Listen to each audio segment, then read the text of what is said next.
No nonsense gin drinking. All gin, no nonsense. Hello gin lovers, welcome back. I am indeed Bobby Freeman. Oh, nearly broke the desk again. It's getting very temperamental, this desk. Today on the show, my friends, we're featuring a kind of what I would call a supermarket-y kind of gin. And I call it that because I've only ever seen it in the supermarket, so it seems to make sense. Let me introduce you to this rather rosy-looking little fellow, which is called Copperberg Strawberry and Lime Gin. And a lot of people have been recommending this one. I've kind of been putting it off a little bit. I don't know why. To me, it looks a little bit kind of novelty and kind of bordering on a little bit silly. However, I then realised that that's probably the way most people actually describe this show. So I thought, sod it, let's just do it. Now, I must just warn you, it's getting to that point in the UK where it's a little bit chilly now. And I know my Canadian viewers always laugh at me saying you guys don't know the meaning of chilly. And yes, I know, but for the UK, it's quite cold to the point I've had to employ a little thermal vest here in a rather fetching beige colour. I mean, mostly in the UK, everyone wears beige all the time. But here on this channel, I like to think of myself as a trendsetter and someone who breaks boundaries, among other things, including my desk, which is getting rather... Oh, it's not making the noise now, that's annoying. It did actually break last week and I'm worried it's actually going to I'm not sure it's going to last the winter. But anyway, let's crack on. Hopefully it will last the end of this video and get some gin tasted for you today. Just quickly before we do, I haven't got any new patrons, but Ryan from last week, I wasn't sure because he put himself on Patreon as just Ryan. I wasn't sure if he wanted me to read out his surname or not. And I think he was rather upset. I think he was a bit disappointed that I didn't give him a full mention. So here we go. Ryan Stover, you are an official supporter of the show, as I did say last week, but I'm clarifying now, and you, oh God, you are a gentleman, sir, and I salute you again. So then, now, this is a little bit weird because at this point we usually sort of read something from the website. However, the website is rather unforthcoming. What's the opposite of forthcoming? Fifthcoming? I don't know. But the point is, they don't really give much information about the gin or what goes into it or tasting notes or anything. And I've no idea why. They're primarily a cider company, okay, but they've sort of branched out. They're dipping their toes into the lake of juniper that is gin. So all I know is they are based in Sweden, in the town of Koppaburg, which is presumably why they called their gin Copperberg gin, and it employs most of the people in the town at the gin or the distillery, the cider distillery. What is it? A cider distillery? Cider brewery. They employ most of the people of the town there, and that's just an interesting fact I thought you might like to know. And that's all we got to know about it. So I say we crack on, get the top open, and find out what it's like. So then, let's have a go. I don't like doing these things. I like to get them done off video because they can be very tricky, these little plastic tops. Sometimes I manage to talk all the way through by the time I've got it off. Other times hang on, I was just about to give up them, but I think I was entertaining enough to not have to cut that out. Get off, god damn you! Freeman 1, bottle 0. And the good news is, what they lack in information on the website, they make up for in a cork. So for the first time ever, my friends, it is the Swedish cork test. The Swedish cork test? Not quite sure what that accent was. It was more like Dutch, but never mind, I'll give it a go. Here we go, going for the squeak. Oh. Not so much a squeak, more of like a distressed mallard or something, I don't know. But anyway, let's go with the full pull. Oh, not bad! I'd say it's the best pull we've had for a while. Not much resonance, but quite a lot of treble, I think. But anyway, it doesn't matter, it's just a bit of fun. Now I would say this gin, I can smell it already, this gin smells exactly how it looks. It's extreme. By the way, it's worth mentioning, this is the second strawberry and lime gin we've had in as many weeks. I didn't say how many weeks. Within a week or 2 weeks, or not long time anyway. Because we featured the Tarquin's strawberry and lime gin a couple of videos ago, I believe. So it'd be interesting to see how that compares. So nose is going in.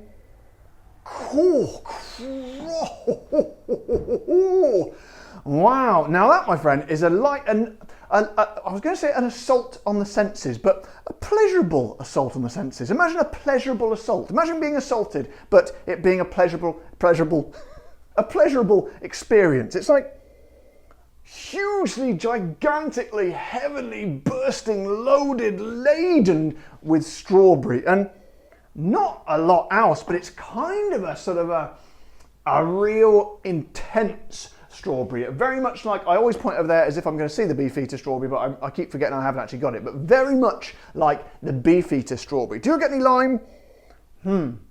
Not really. I'd say it's more like sort of a real sort of just a concentrated strawberry and not much else, to be honest. So let's find out what the ABV. I very much suspect it will be 37.5. It is indeed 37.5, just literally a teetering on the edge of a gin liqueur territory, but not quite dipping in there. So let's get a bit of tonic. However, I reckon this one's going to be a not bad neat as well. But anyway, let's try out the gin and tonic first. So first of all, as I always say, thank you to all my YouTube members and my patrons who are literally paying for the gin you see on this show. And I say to all of those people and everybody else, of course, I missed out what the gin was. Copperberg gin. Oh, that was so smooth, wasn't it? Copperberg gin. Cheers. I really need to sort that bit out. Anyway, here we go. So.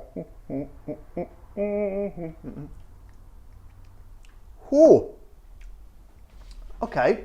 To be honest, I was expecting, the smell was amazing. I mean, to be honest, it's one of those gins I could just sit and just sniff all day.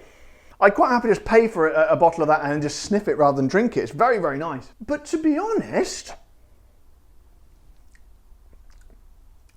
not really coming through that much in the flavour. I was expecting this beautiful, intense, pulsating kind of strawberry sort of essence to drop into my mouth and then just flood it with beautiful sweet strawberryness. Because let's face it, who doesn't like a strawberry? Unfortunately, it's kind of a little bit kind of watered down. I mean, perhaps that, maybe it's not designed to have with tonic, I don't know, but it kind of just dissipates a little bit. You get a tiny essence of that, sort of what you're expecting, what I was talking about, all that strawberryness, but it kind of touches the tongue, it sizzles for a second, and then it's like, whoosh, kind of dissipates. Dissipates the perfect adjective, that. Isn't it an adjective? It is, isn't it? Yeah, I think so. No, it's a verb, isn't it? It's a verb. It's the perfect verb for it. I like to be grammatically correct on this show. It dissipates into kind of a nothingness. And I'm not really getting any other flavours at all, to be honest. It's just this rather sort of lackluster strawberry. A strawberry with no drive or ambition or sort of dynamism, just a completely lazy, lackluster, gutless, unambitious strawberry. If indeed you can imagine such a thing. Let me have one last try to see if I can find any lime. Not really. What I was saying when I was drinking the gin, I was trying to sort of discern a little bit of lime in there. Maybe the tiniest, faintest bit, but I don't think I would have got it if I wasn't looking for it. So slightly disappointed now, I'm afraid. However, my friends and gin lovers who I've come to grow and love over the years, let me try it neat, because I suspect, well, I hope as well, it might be, maybe this is what it's made for. I don't know, let's give it a go. We've never tried Swedish gin before, have we? So maybe the Swedes do it a little bit different. So here we go, straight out of the bottle, neat.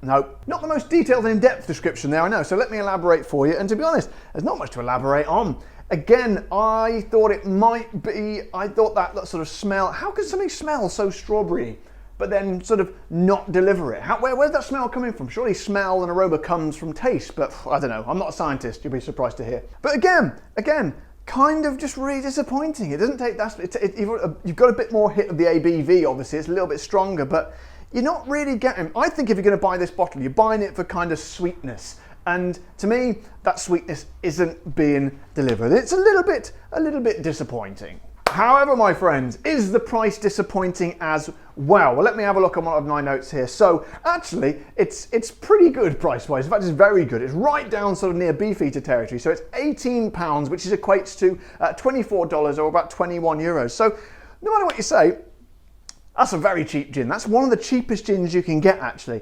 However, would I be prepared to, would I be happy at paying that price? Am I happy at paying that price? Am I happy that I've used my Patreon and my YouTube members' money to buy it?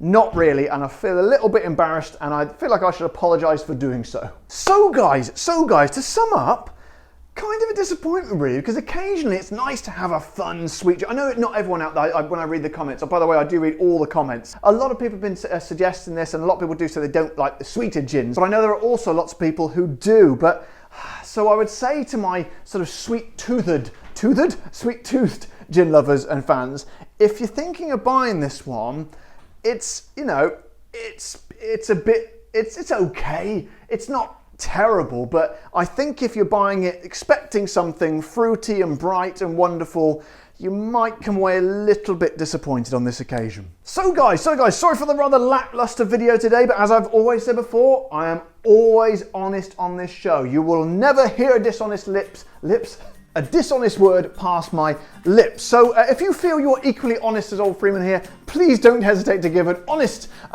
reflection of this by liking this video, subscribing to my show if you haven't already, and of course pressing the old bell icon so you get notified when my new videos come out. And if you want to support me like good old Ryan Stover did, head over to the Patreon page.